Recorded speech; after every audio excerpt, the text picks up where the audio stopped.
ఆసుపత్రిలో మంత్రి గారి తనిఖీలంటే ఎలా ఉండాలి? ఎలా ఉంటాయి? మంత్రి ఆసుపత్రిలో అడుగు పెడితే చాలు సిబ్బందంతా అదిరిపడాలి. నిర్లక్ష్యంగా వ్యవహరించే సిబ్బందికి చెమటలు పట్టాలి. కానీ ఏపీ వైద్య ఆరోగ్య శాఖ మంత్రి కామినేని శ్రీనివాస్ ఆకస్మిక తనిఖీలు మాత్రం ఇందుకు పూర్తి రివర్స్. మంత్రి గారి వింత నిద్రలు, ప్రభుత్వాసుపత్రులలో కామినేని రాత్రి నిద్రలు, ముందే సమాచారం ఇచ్చేసి ఆకస్మిక తనిఖీలు. మంత్రి గారి నిద్రలకు సర్వం సిద్ధం చేస్తున్న ఆసుపత్రి అధికారులు. నెల్లూరు ప్రభుత్వాసుపత్రిలో నిద్ర చేసిన కామినేని, సమస్యలున్న ఆసుపత్రుల వైపు చూడని కామినేని, పబ్లిసిటీ నిద్రలతో ఏం లాభమంటున్న వైద్యులు. ఆంధ్రప్రదేశ్లో వైద్యారోగ్య శాఖ దుస్థితిపై పెద్దగా చెప్పాల్సిన పనిలేదు. అనంతపురం జిల్లా గుంతకల్లు ప్రభుత్వాసుపత్రిలో స్ట్రెచర్ ఇవ్వకపోవడంతో భర్తను ఈడ్చుకెళ్లిన మహిళ అవస్థ చూస్తే తెలిసిపోతుంది. గుంటూరు జీజీహెచ్లో ఎలుకలు కొరికి చనిపోయిన పసికందు తల్లిని అడిగితే తెలుస్తుంది. విజయవాడ ప్రసూతి ఆసుపత్రిలో ఒకే మంచంపై 2-3 చొప్పున అవస్థలు పడుతున్న బాలింతలను అడిగితే అర్థమవుతుంది. ఈ వైఫల్యాలన్నీ ఆసుపత్రుల అధ్వాన్న స్థితిని కప్పిపుచ్చేందుకు వైద్య ఆరోగ్య శాఖ మంత్రి కామినేని శ్రీనివాస్ రాత్రి నిద్రల ప్లాన్లు వేశారు. చాలా రోజుల కిందట మొదలుపెట్టిన ఈ ప్రభుత్వాసుపత్రుల నిద్రలను తాజాగా మళ్లీ ప్రారంభించారు. ఇటీవల అనంతపురంలో చిన్నారులు విష జ్వరాలతో చనిపోవడం, రాష్ట్రంలో వ్యాధులు వ్యాపించడంతో మంత్రిగారు ఇన్నాళ్లకు మేల్కొన్నారు.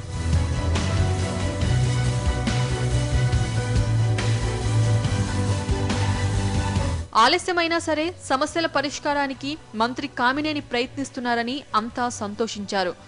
ఆకస్మిక తనిఖీలతో ఆసుపత్రుల దుస్థితిని గమనించిన వైద్యులు, అధికారులను హడలెత్తిస్తారని భావించారు. గత వారం మంత్రి కామినేని శ్రీనివాస్ నెల్లూరు ప్రభుత్వాసుపత్రిలో రాత్రివేళ తనిఖీలు చేశారు. అంతేకాదు మంత్రి కామినేని అదే ఆసుపత్రిలోని ఓ వార్డులో లుంగీ, టీషర్టు ధరించి మరీ నిద్ర చేశారు. మీడియా కవరేజ్ కూడా అద్భుతంగా వచ్చింది. కానీ మంత్రి గారి తనిఖీలో ఎలాంటి లోపాలు, అక్రమాలు బయటపడలేదు. ఎందుకిలా జరిగిందని ఆరా తీస్తే అసలు విషయం బయటపడింది.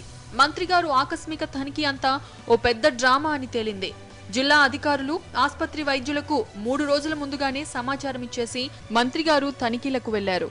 ఇంకేముంది, మంత్రి కామినేని శ్రీనివాస్ ఆసుపత్రి తనిఖీలకు వచ్చేసరికి అక్కడ అంతా అద్భుతంగా దర్శనమిచ్చింది.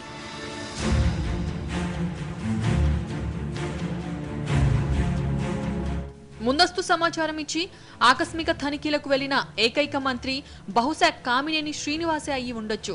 సమాచారం ఇవ్వకపోతే ఎక్కడ వైద్యులు, ఆసుపత్రిలోని వివిధ సేవల కాంట్రాక్టర్లు అడ్డంగా దొరికిపోతారేమో అన్న సాఫ్ట్ కార్నర్తో మంత్రి కామినేని ఇలా వ్యవహరించినట్టున్నారు.